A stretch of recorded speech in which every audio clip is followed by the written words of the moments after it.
Jonathan Rose.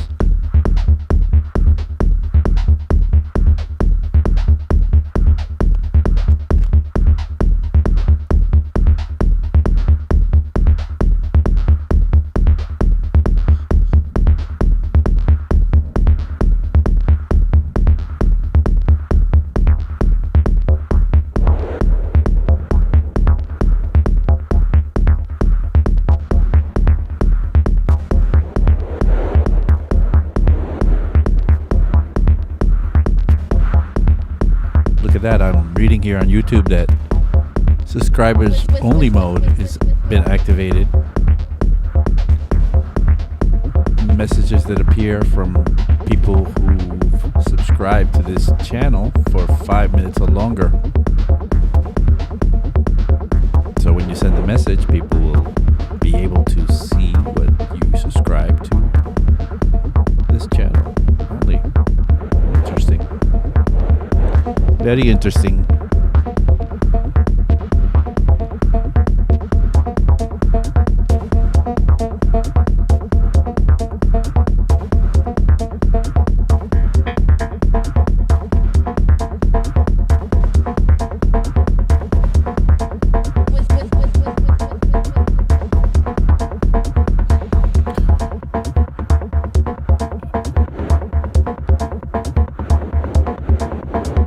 By the way, Luminous Cloud wins the award for first in the chat.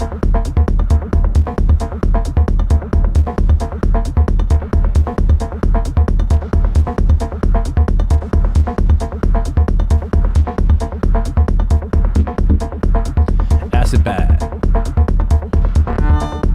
Cosmic J. Ooh, R. Okay. Right on.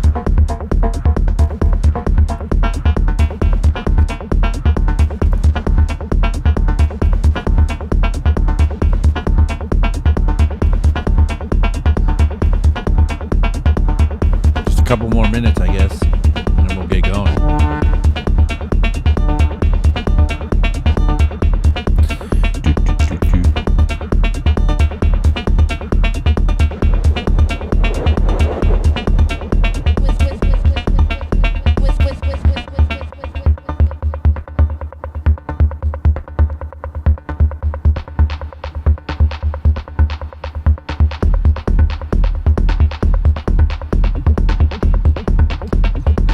Jonathan Rose says, let's learn something. All right, let's do that.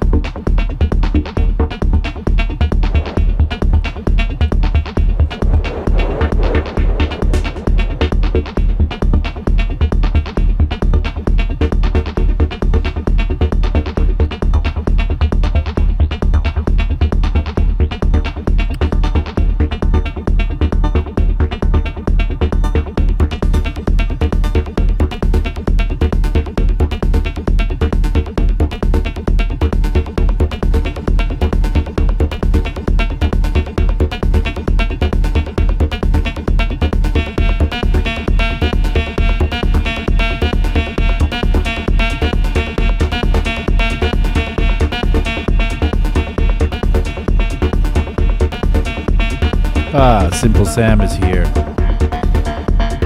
Now I can relax.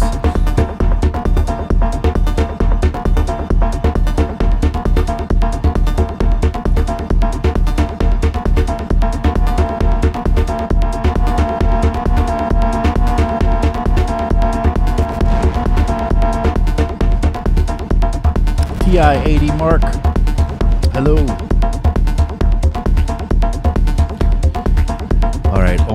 Almost. And we'll get going.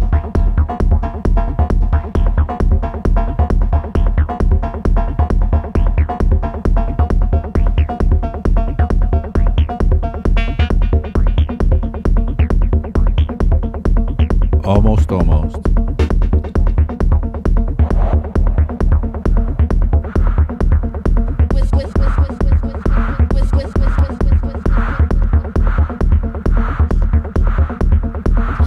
Waiting for a few.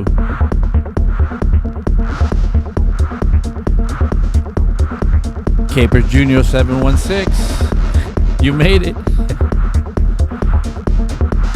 Fives.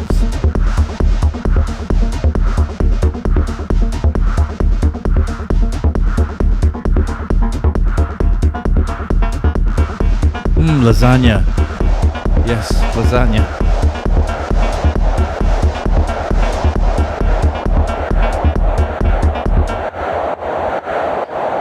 All right, we should get started.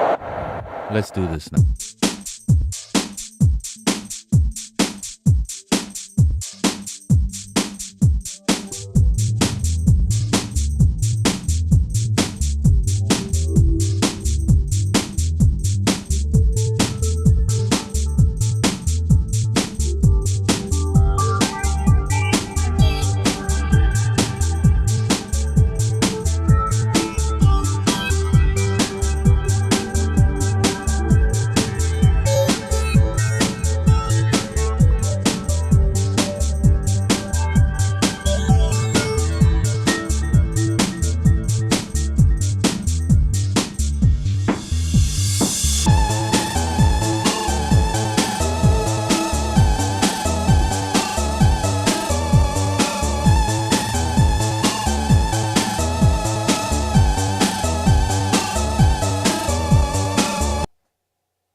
Hey everybody, we're back. Welcome back. It's Friday, 1 p.m. here with Abe Duque on 343 TV. We stream Fridays and Saturdays and sometimes on Tuesdays at 1 p.m. I do my show, Production Basics. Today, Saturdays, John Selway does his techno or electro Saturdays, depending on how he feels. And yeah, we are from 343 Labs. We're a school. We have schools in New York and Berlin and online, of course. Visit our website. Come take a class with us. Maybe you'll like what you see or what you hear or what you get. Anyway, yeah, I'm here looking and having fun with you guys in the chat. Lots of people joining in the chat already. Luminous Cloud was the first. Sorry, Simple Sam. Simple Sam was the last. Let's see. Tadillis is here. Jonathan Rose, Acid Bat, TI-80 Mark, Villas J Music, Vilius J Music, sorry. Mr. Capers is here. And the next dojo session, I believe, is on the 28th. Next week. Next Wednesday, I think. Right on. So let's get right into it. Let's go back to where we were last time, where we left off. We're just making tracks, right? We're making music. Let's get this going here. So here's the Ableton, and then I got to remind you what we did. So what we did was we had I brought my 909 on 909 day. That was, I guess, September 9th. And we recorded a bunch of stuff, ended up recording it, having fun recording it, but then realized, some of it is kind of recorded poorly. That was my fault. Sorry about that. But we made lemonade from lemons last week. We kind of made it sound a little better. Anyway, let's pick up from there. I have some surprises for you here. So these are the 909 parts here. Let's take away the hi-hats and the claps for now and the snare. And the kick. Remember, we took the kick and processed it with some fancy vintage EQs. And TI-80 Mark is saying, I didn't know this was streamed on Twitch too. Yeah, we're on Twitch and on YouTube. We might be somewhere else as well. Okay, you guys are always pulling me away from my work here. I'm not going to look at the chat for a second. Wow. Eugene is here. Hey, welcome, Eugene. Right on. Okay, let's get back to this kick. So I have this kick and I have this rumble. And the rumble, you can hear all sorts of things on top of it. So I'm gonna take the rumble, and I've sidechained that with a compressor, but I'm gonna grab. I think I have it here. I'm gonna grab a filter, and I'm just gonna filter out with this Moog filter the top part, because I don't really need that hi-hat and all that stuff happening up there. Yo, Raw Cuts is here. Finally. can start now. So now with it cut off, I'm going to add a little bit of drive. And this is what I love about this thing. The drive just beefs this thing up and adds all sorts of really gnarly harmonics in there. See how much I want to do this. Yeah, let's see what that is compared to this.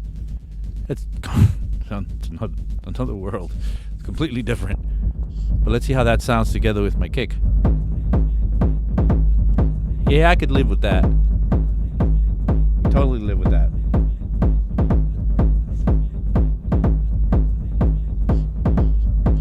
See if I can tweak it a little bit. A little resonance.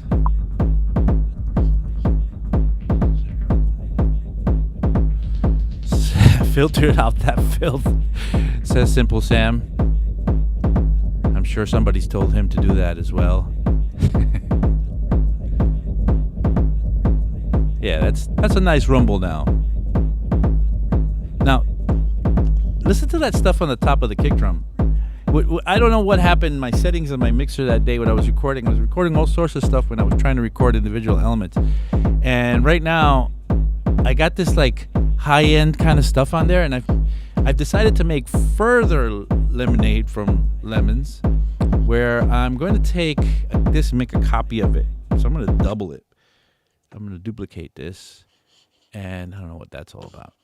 Duplicating that, and I'm going to take the duplicated version of it, and I'm going to first I'm going to add an EQ to it. So I'm going to cut all the kick drum stuff out of it.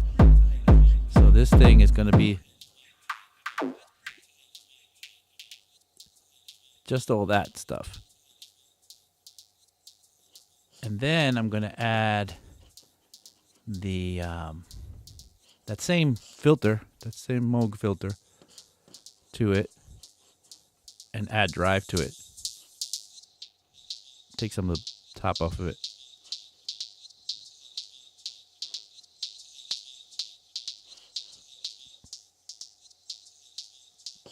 So I want to just emphasize that and use that as some sort of ambiance. Let's see what it sounds like.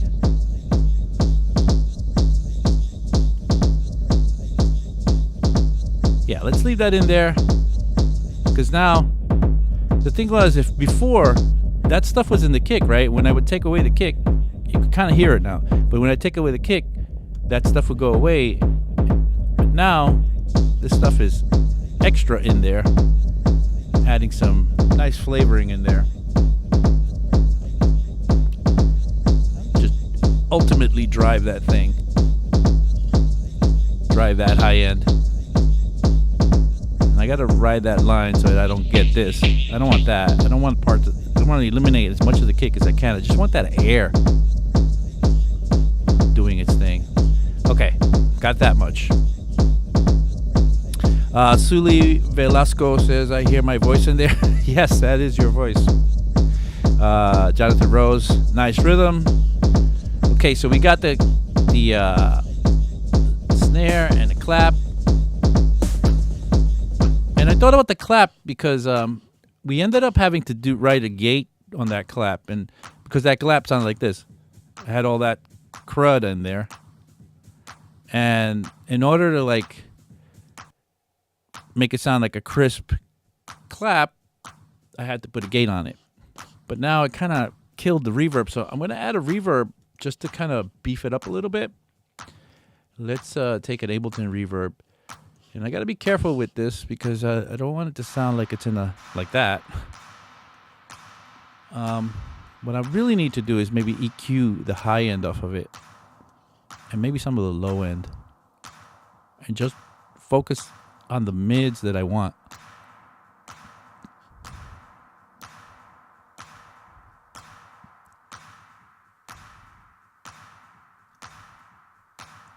When you work with reverb, it's very important to work with EQing and filtering while you're doing it. Because if I didn't, this thing would sound like this. which is totally not what I want. Right now, I have honed in exactly on the texture that I want that reverb to be. And all I have to do is back up a little bit on the decay until it's correct. Now it almost sounds like there's no reverb in there, which is what I love. I love to use reverb where it doesn't sound like there's reverb. And I'll show you what it sounds like without the reverb now. See? Put it back in. Maybe lower it a little bit. Because you need what you need and you don't take any more, especially with reverb. You don't want to make a big soup out of your track. It's easy to make a soup out of your track. And let's turn it off again just to show you what it sounds like without it. And with it. Every time I turn it on, I feel like it's a little too much, so I back off of it a little bit more. 25%. Look at that. And now we play in the mix. And now it's kind of doing what I wanted it to do. Got a ride here, and let's see. Oh, I have some hats here. So this is the original.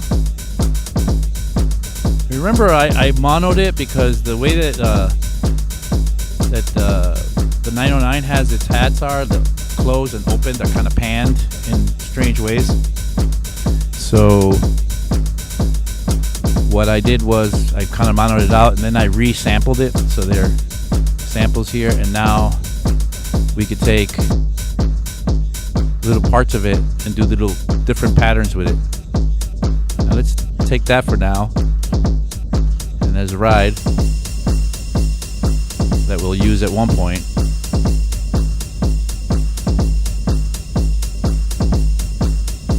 Okay, very good.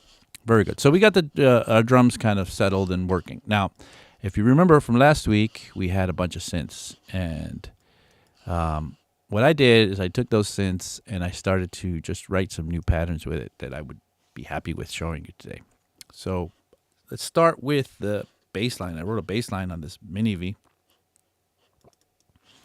Let's get that Mini V up here. Yeah. And let's play that bass line. So here's my bass line. Take away that ride. The ride is annoying me for now.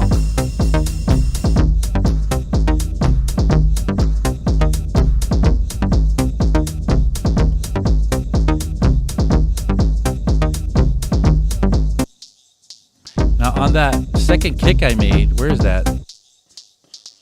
I think I need to grab that compressor and copy it and have that sidechained as well. Maybe I'll sidechain it after the EQ. We'll see. We'll just drop it here. Yeah, that kills that punch on the kick. I don't want that punch on the kick. Much better. I gotta rename that and recolor it. Just color it to this, and let's call it, I don't know, texture.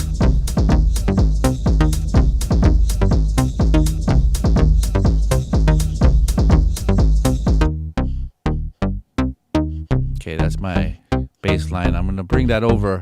I always like to bring the bass lines over to where my kick drums are, just to kind of keep them together, because I'm gonna eventually work them out together. They gotta mix together. They gotta mix nicely together. So I wrote some other patterns for it.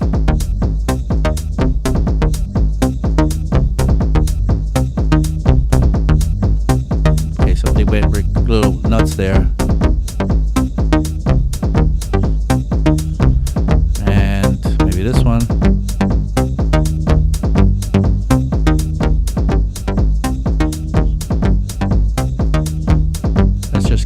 First one going.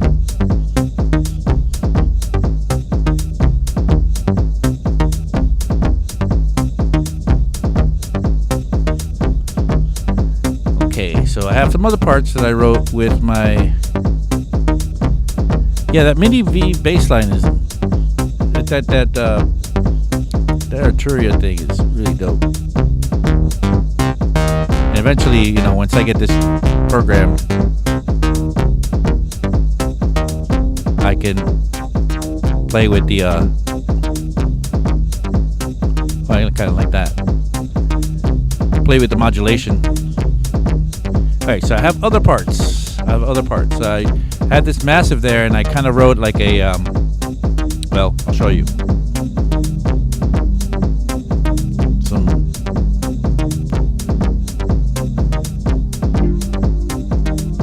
kind of a hard house track. Not hard house, but a hard house track.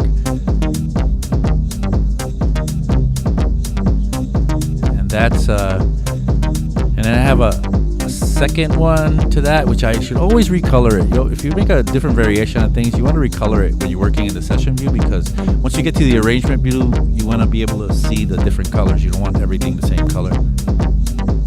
This goes here.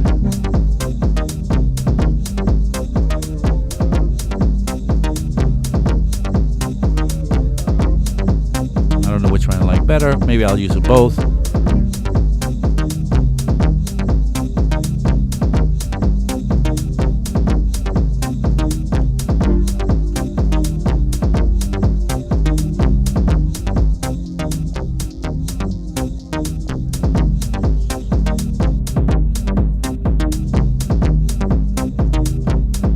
Effect on that, make it just some real texture in the back. I'm dealing with this texture right now. This is that old massive synth.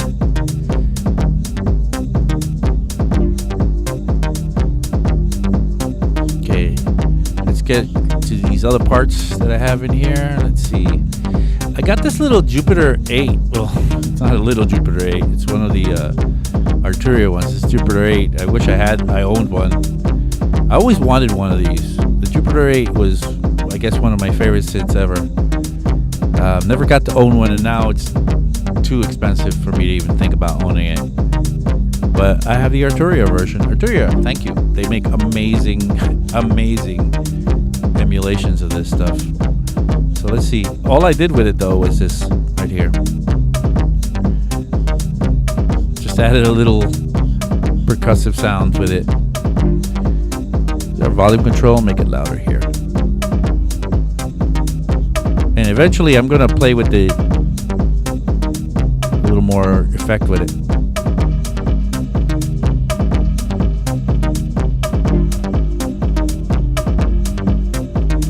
Simple Setup says, nice to see old Massive doing something else than gnarly bro step sounds. You know, that's the thing. That was the bro step synth, right? Massive. But I always like to use it for different things, and I always saw that it was so capable of doing really cool sounds. One of my favorite synths, but everybody hated on it after a while because it said, "Oh, I know this sounds like Massive." But nobody could tell when I used it because I didn't use it I didn't make bro step. I always used it to make house. So let's see what it sounds like with just reverb. And you know how I always, let me remind you that I always keep 3 really well curated effects here on my return: delay, reverb, and this Dub Syndicate echo, because at any point I could just see what it sounds like with the delay. All of them kind of are getting me happy. They're all getting me. I don't know which one I like better, but I'm gonna leave the reverb on it for now.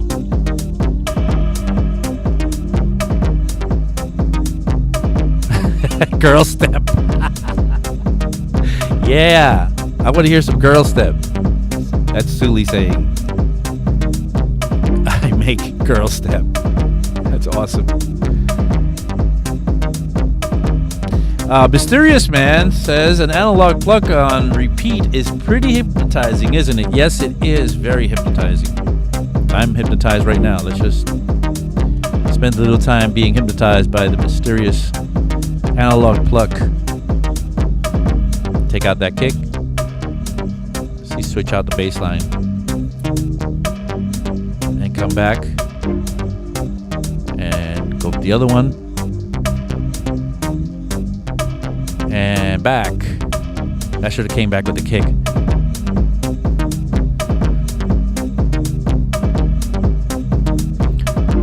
Booty Tech Dubstep Hybrid. You guys are funny. You guys are really funny. Thank you for the entertainment, everybody. I'm very entertained by y'all. So yeah, I think out of all of the bass lines, this one didn't work out. Yeah, I don't like that one. I'm just going to eliminate it. Remember, I'm very into getting rid of anything that remotely doesn't please me when I'm making tracks.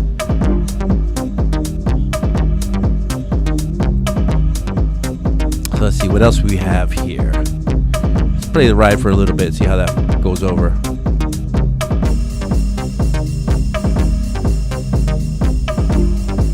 Okay, let's try that clap with that reverb. Yeah, it does sound a bit off, the kick. Suli says the kick sounds a bit off, but it's kind of a thing. The reason it's off is because, and let's look at it, it's not actually off, but I think the peak is over here. I guess if I started it a little bit forward, like if I put, let's make some divisions here and see if we can, but you know, a lot of the times when I made tracks in the past, I used to like to make kicks that were a bit off. This sounds really interesting on the dance floor. The funny thing about music when you produce at home, then compared to music when you hear it on the dance floor, like you make a track, right? You make it at home. You think, oh yeah, all this is amazing. You go play it on the dance floor. You're like, is this my track? It's cool, but it just sounds different. So one of the things that, you know, if you can get the luxury of, which is testing them out on a dance floor somehow, like say you make the track and you play it on the weekend if you're a DJ, or you have a friend that's a DJ play it for you. Doing that gives you a different perspective on how things come out. And I often used to make my kicks a little bit off like that. So people would be enjoying the track, but the kick would just sound a little bit off. But on a dance floor, that kind of takes on another kind of presence than it does at home when you can really sort of chastise it and scrutinize it. So let's see if we can tighten it up for now. I actually was dealing with that issue earlier before. I was like, should I move it? But let's see if we move it just a little bit.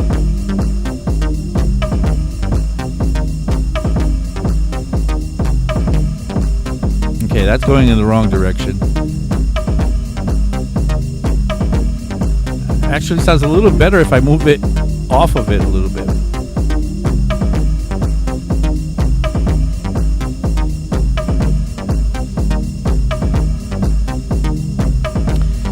I'm going to EQ this massive a bit. See if I get a nice EQ going in here. You know that I love the API, the 560. Let's grab that 560 and you'll see how this thing makes miracles happen. So with this thing, now if there are no harmonics to speak of, then you can't grab anything. Now I could grab the low end, but it's going to be hard to latch onto anything. Here we go. That's coming a little warmer. That's good. That's nice. That's nice. See if I get anything for this. And this I'm just going to do for fun because you're really not getting much. There's not much up there. But now there's a little more. And look at the difference.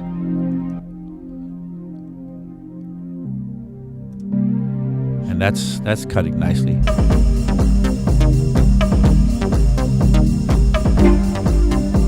I gotta lower that. Yeah, add a little more effect to it. So let's look at it under a spectrum. And today we're pre-mixing. What do I mean by pre-mixing? I get this question often.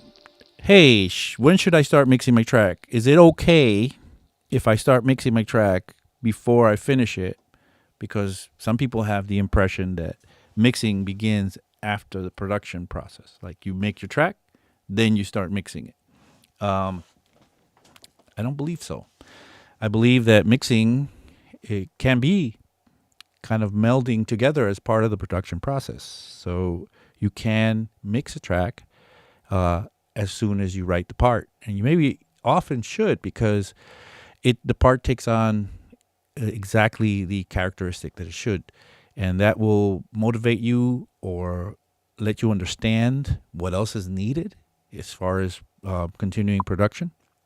So we need to pre-mix, or we need to mix as soon as we can. It's great that by the time, say, you have 75 or 80% of the track done, or maybe when you finish the track, that most of the mixing is already done. That you just end up with a bit of tweaking here, a bit of tweaking there. So I'm always, not often, I'm always mixing as I go. There's no reason not to. There really isn't a reason not to. If you could think of a reason not to mix before the end of the production, let me know. Put it in the chat. We'll discuss it. Jonathan Rose says main elements need to fit together before you add more elements. Yeah, that's exactly my idea. So let's look at it under the Spectrum. Spectrum is going to be my favorite of all devices. It doesn't do anything, but it just shows me what things are happening. And you got a lot of crud down here, and I really don't think I need the crud. This is not really meant to be a bass line. I have a very powerful kick drum. I have a bass line that I want to cut through, and I don't need this to be like super bassy. So I'm going to roll off some of it. I'm going to go to just an EQ here, regular Ableton EQ. Where's my Ableton EQ? Yeah, let's put that right before the Spectrum. Make sure you put your stuff before your Spectrum, because then you can see your actions. So let's see. Let's find that fence. I always call it. I always say there's a fence there. There's an area where you can actually get to, which I call the fence, where if you cross it, you lose what you want from the track. So I've lost the low that made the track itself. Now it sounds like it's playing through a phone or something. And I want a little bit of that. This is what I want. I want to keep that in there. By the way, you Ableton users, make sure that you have your EQs in oversampling mode. Oversampling mode is that's important. It's good quality, better quality, more CPU usage, but hey. So down here, I don't need that stuff. I just really need maybe that. So let's see what that sounds like in the mix. That's gonna let me be able to cut through more with this part. See how that part cuts nicely now, especially when it hits at first. Maybe I'll even bring up some of the high end here, even more. Kind of accentuate the 560 stuff here. If I can get any of that, because there's not much going up in the highs here. So I'm just gonna shelve it up a little bit.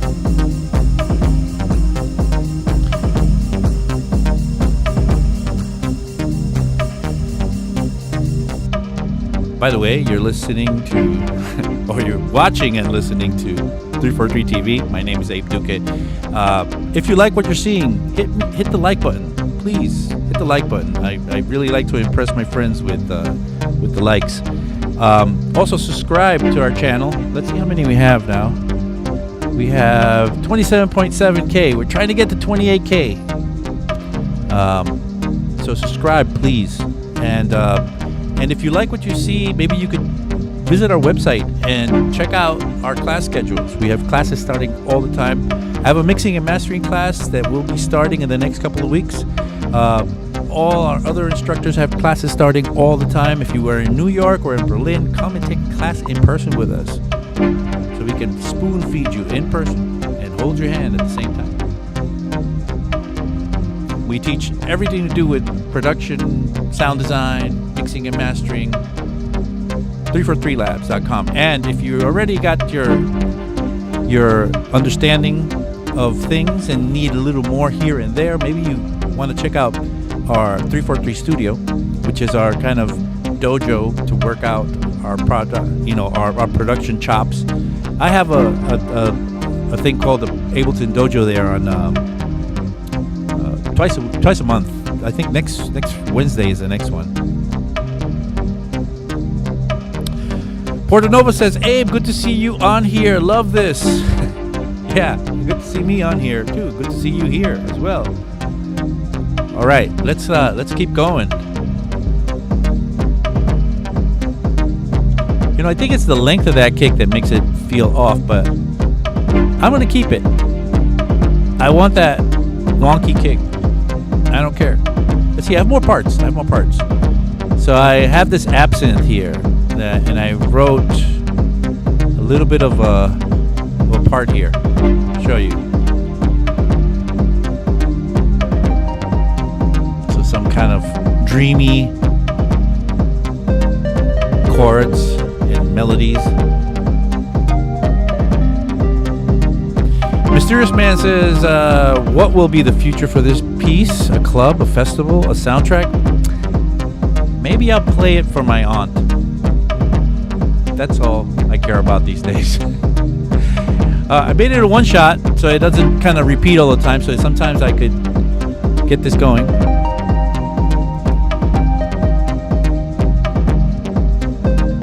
But I didn't want it to repeat over and over again. Funny thing about how I wrote that, I figure I should mention this, is one thing that a lot of people, I see a lot of my students, they don't realize that you can do this, which is really, really fun. You got a sound. Let me see if I can pull it up here. See, here, that's the sound. So the way I wrote this is I'm going to write another one, right? Another version of this. So what I took is the tempo and I lowered it to 85 or 90. Let's go to 90 BPM. And then I played it very slow and then hit record. And it gives you time to think where you're going with this.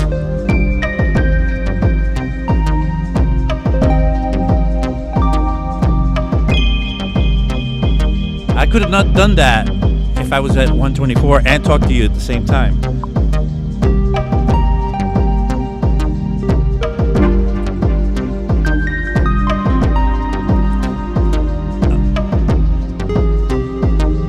And one more thing. That.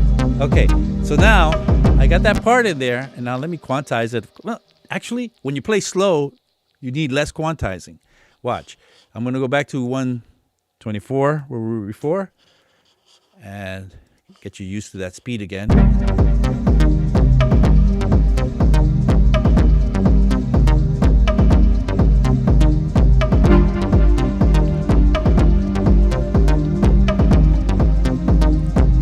Okay, now watch. Drop this part in there.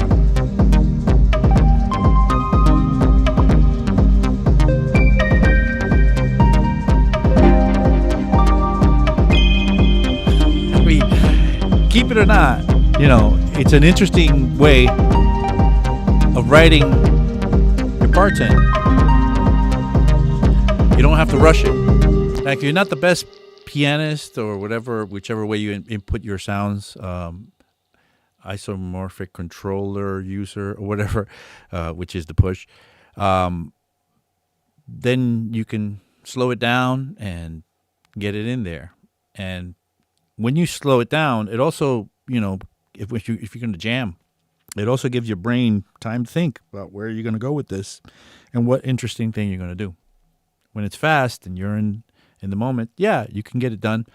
But I don't do it all the time.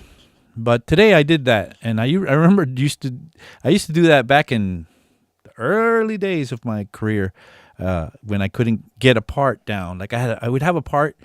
And I know what I want to play, and I try to play it and record it 15 times, and couldn't get it right because I just couldn't play it because it was too fast. So I figured out, whoa, I could lower the tempo and play it at a very slow tempo, and then pick the tempo up again, and then there it is. So nice fun hack for that.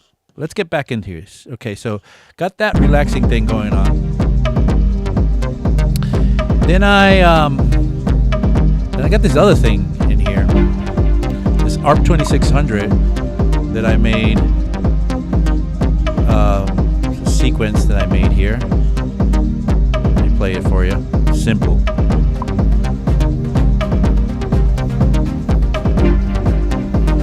Lower that a little bit. Raise that. And really it is just one note, but it's a nice sequence going.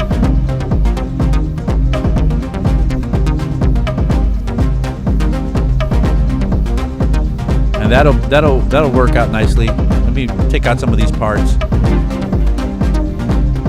Take out some of the drums here.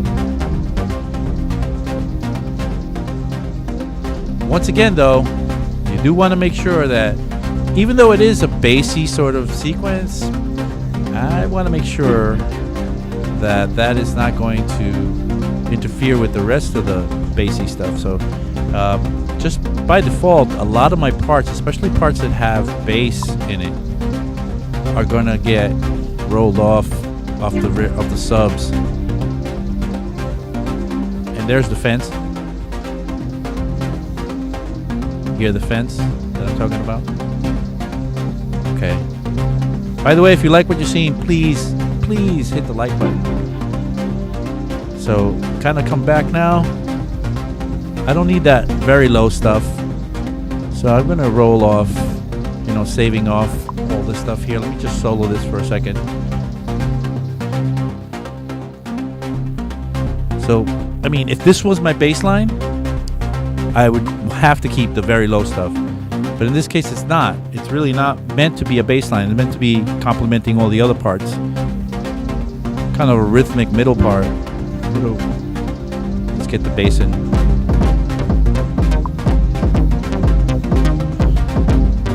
Okay, so that's falling off a little bit. I find this problem that this art falls off.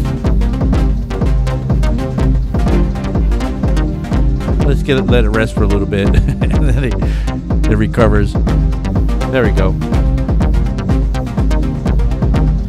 Maybe the rumble is overkill. Yeah, I don't know. Let's try. Let's see what happens. I mean, I'm just trying to write the song, It's not really. Let's take it out.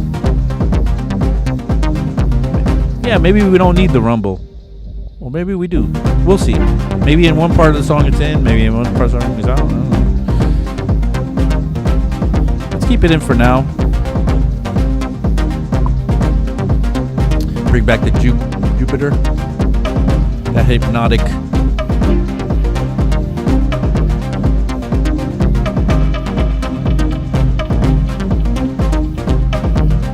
Is Rashane here? Oh, Rashane is here. Hey, what's up, Rashane? Rashane never fails. Okay, so let's see what else I have. Oh, I have another dreamy part here with this Dext.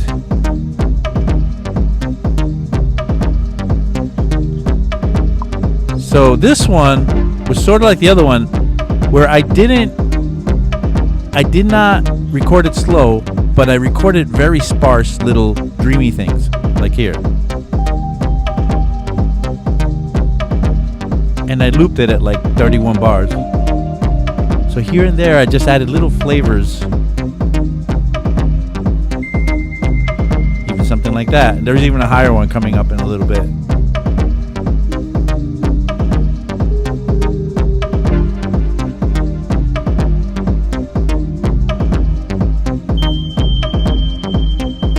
So it's not necessarily any melody. It's not like the other one, which kind of I wanted to play like a melody with.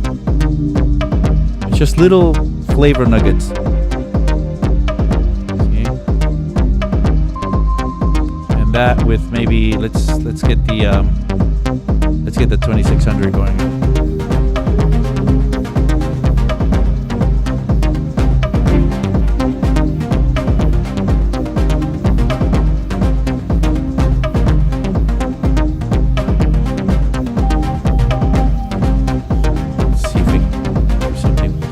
going to use a filter on this Mini V that's going to be another Moog filter, but I'm going to put it right on top of it. So I think I could, the way I have it routed inside the filter on the Mini V excludes certain oscillators. So I'm going to drop this one in there so I can grab it all together.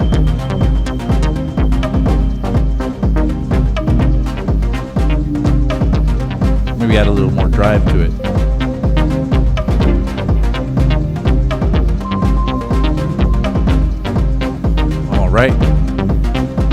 All right, so there was a couple more parts I wanted to show you. Flavor nuggets, yes. Quote of the day. Flavor nuggets, everybody.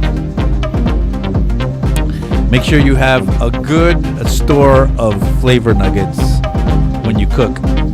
We're cooking right now. That's what we're doing. We're cooking. So you could even keep this a little lower. Here, this Dex is, by the way, is that DX7 emulation. It's actually a DX7. It's actually literally a DX7, and it's free. Let's turn this off again. It kind of falls off this art after a while. I'm gonna have to sample it or something. Okay, so I got that Buchla easel, and I recorded a part here that I thought would be cool to like throw in from time to time, which is this right here. Sure.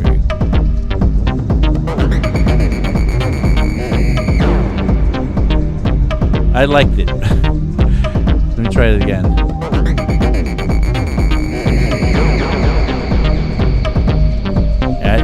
I mean, at one point maybe I'll drop things out and I'll let that play. I mean, it shouldn't play all the time, but I'm gonna keep that. I think I'm gonna keep it.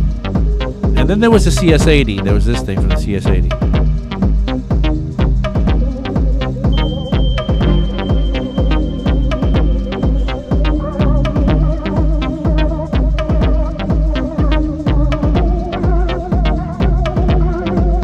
So I gotta get a nice arrangement going on this, right?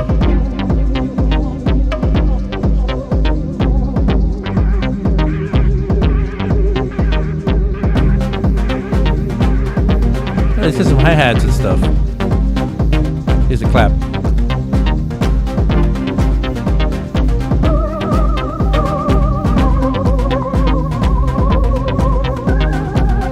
Yeah. Yeah, 80 mark. If you don't have that Dext, you got to get that Dext. It's amazing. If you've always wanted a DX7, you have it now. See that snare?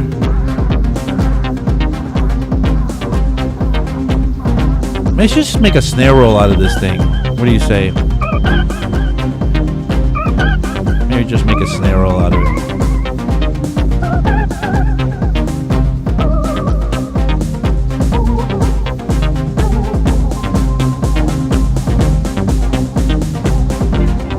I'll just put it in there.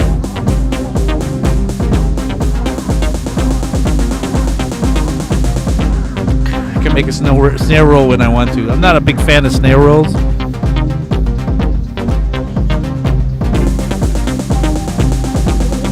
Take the kick out.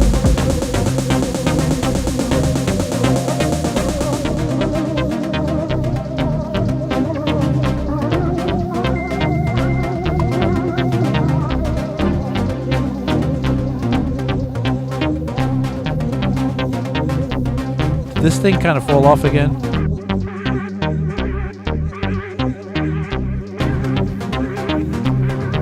There it is. It's back on again.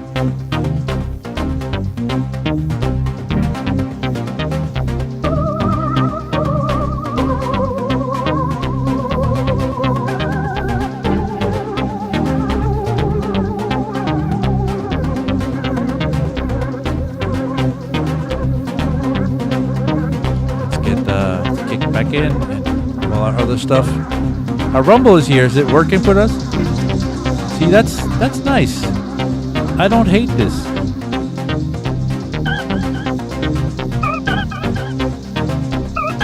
With this filter, I could cut off a little bit more of the top. Make it just a little louder now.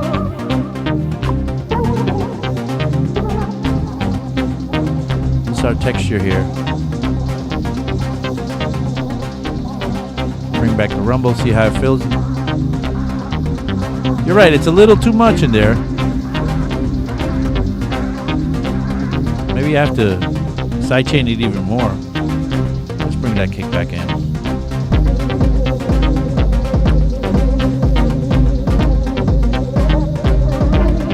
Yeah, so that wonkiness of the kick, that comment stuck in my head now. I think I need a new kick now. I want a new kick. I don't want that kick anymore. So let's go to my kick machine, the one that I love to use for kicks, which is the punch box. I have it in here somewhere. Let's look for that.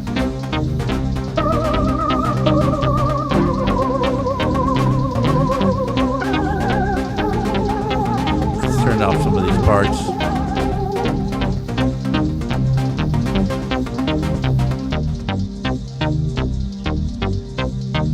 We're looking for punch box. Hold on. Let's find that punch box. There it is. Let's make a track for it. I need Command-Shift-T. That'll get me a MIDI track. And let's drop it in there.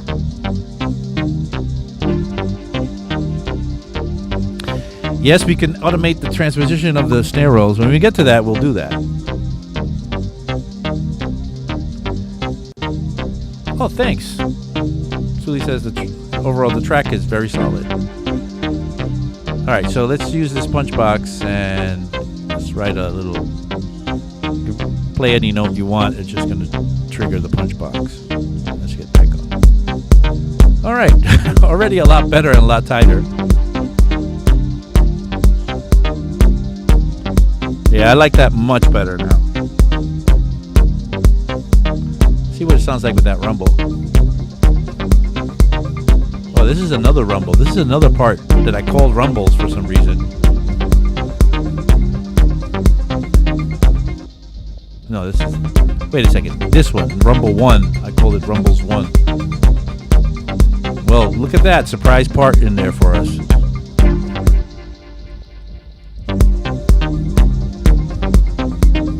Let's throw some of these other parts in there. Let's hit that 2600 in there.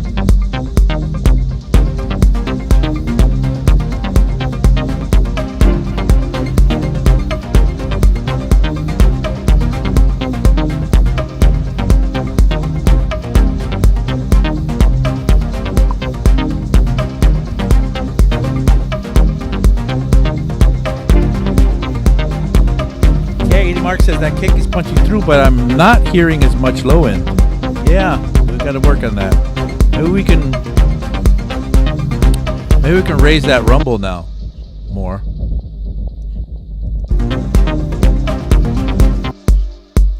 I mean, that's a low end kick, but let's add some pull tack to it.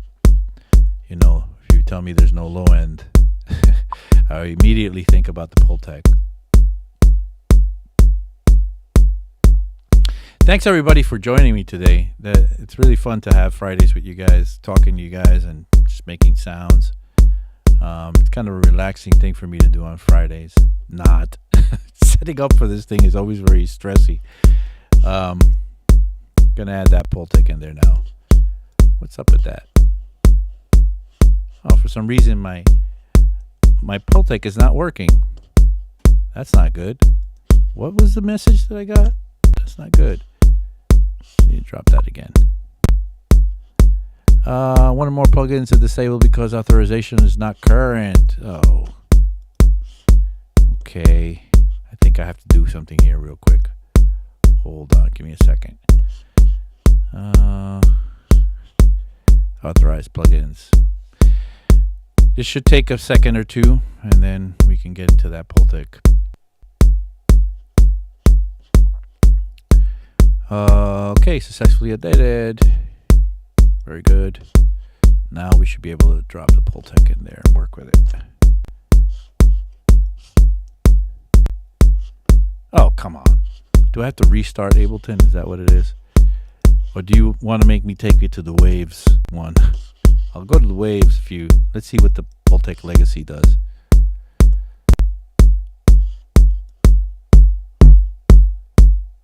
Yeah, it's giving me a lot of low end, but I'm going to attenuate at the same time that I boost the old Pultec trick. And go to 30.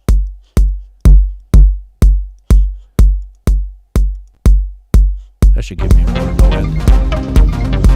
Yeah, that ARP 2600 is losing it. It just falls off. I have to sample that thing. You know what? I'm going to do that right now. Just going to grab... Stop it. And I'm going to set this to record from the ARP 2600. And just start recording.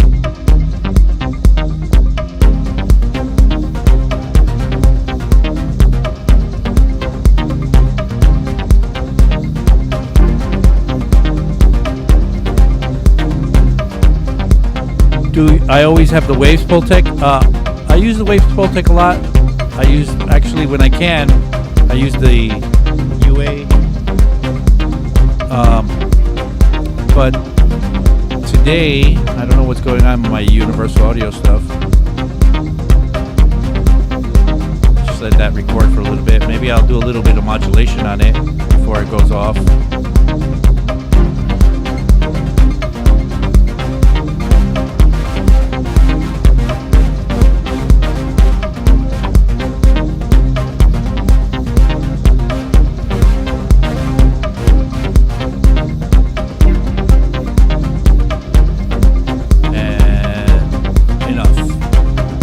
Play that one, and that shouldn't go off. That should work right every time.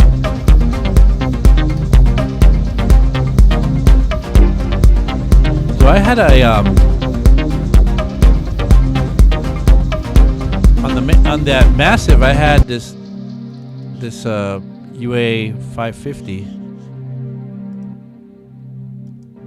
See, that's still working. I don't know why the Pultec says it's not working. I gotta figure that out. I can't lose my Pultec. I'm addicted. I'm addicted to Pultec. It's really the answer for electronic bass, for kick drums and bass lines.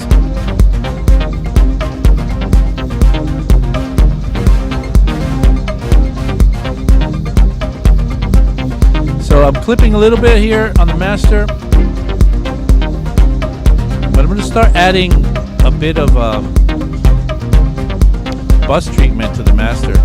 So, okay, so let's say I've got most of this track kind of, I don't have it arranged, that's for sure. But I have it sort of, you know, all the parts are there and a lot of the mixing is done. Not all of it.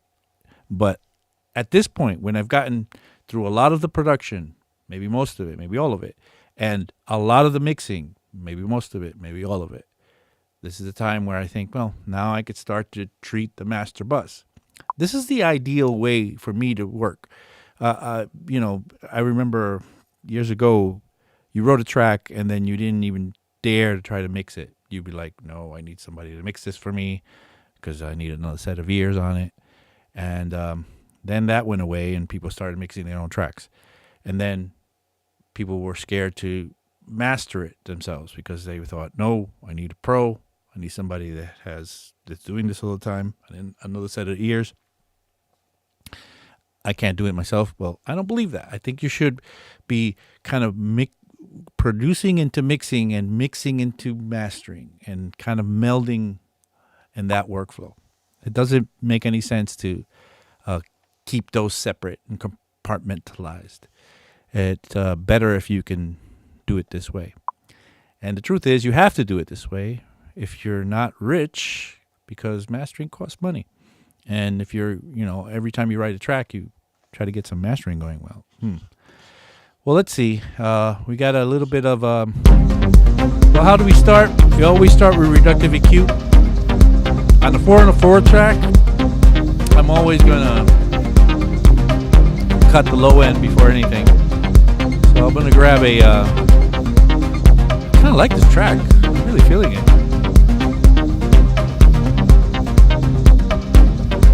Oh, now Simple Sam like that first kick too.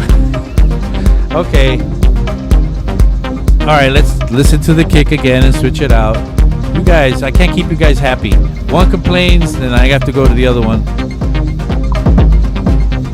All right, let's maybe take a little bit of both. How about that?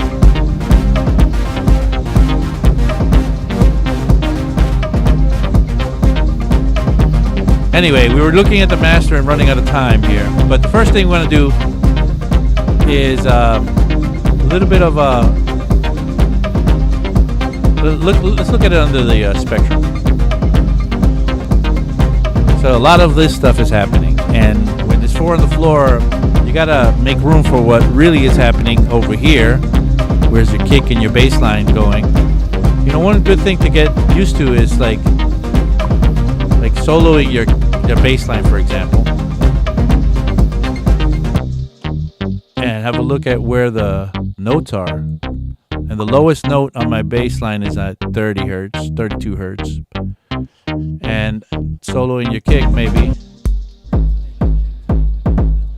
that kick is at 51, and the other one that I was playing with is a little lower, 47. So all that stuff is the stuff that you want to really kind of preserve, right? But the very low stuff here, this stuff under 20, if this was trap, I would keep it. If it was like a jazz trio or something like that, I would keep it. But in 4 on the floor, you got to make, you got to make sacrifices that will help. So because of that, I'm gonna drop my EQ. And it's funny when I drop my EQ, you're gonna see that it's already there with that 20 hertz cut. I kind of saved my EQ to have that 20 hertz cut because I do that very often.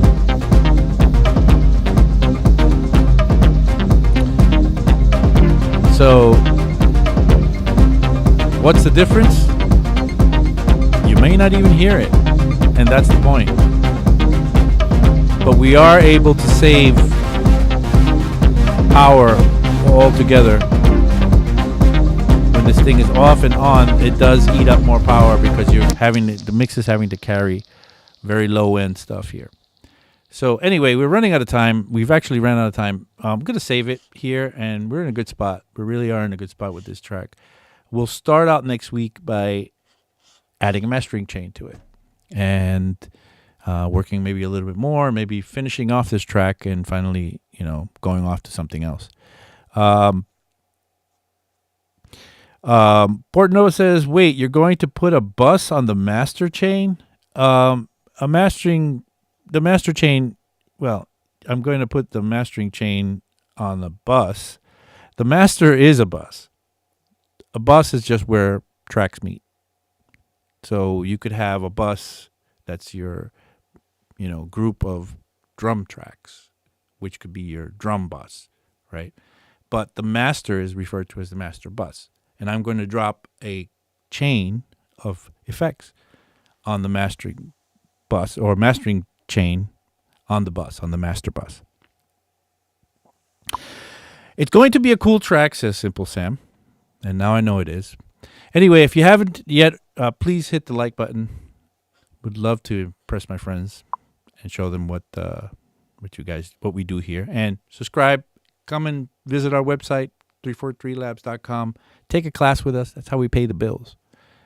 We need you guys to come and support us, take a class with us. You're going to like the experience. I mean, it's a totally different experience than what we have here. We could actually, personalize to your needs the instruction. And that's what we do. That's what we're in the business of. Personalization, spoon feeding, holding hands, compassion.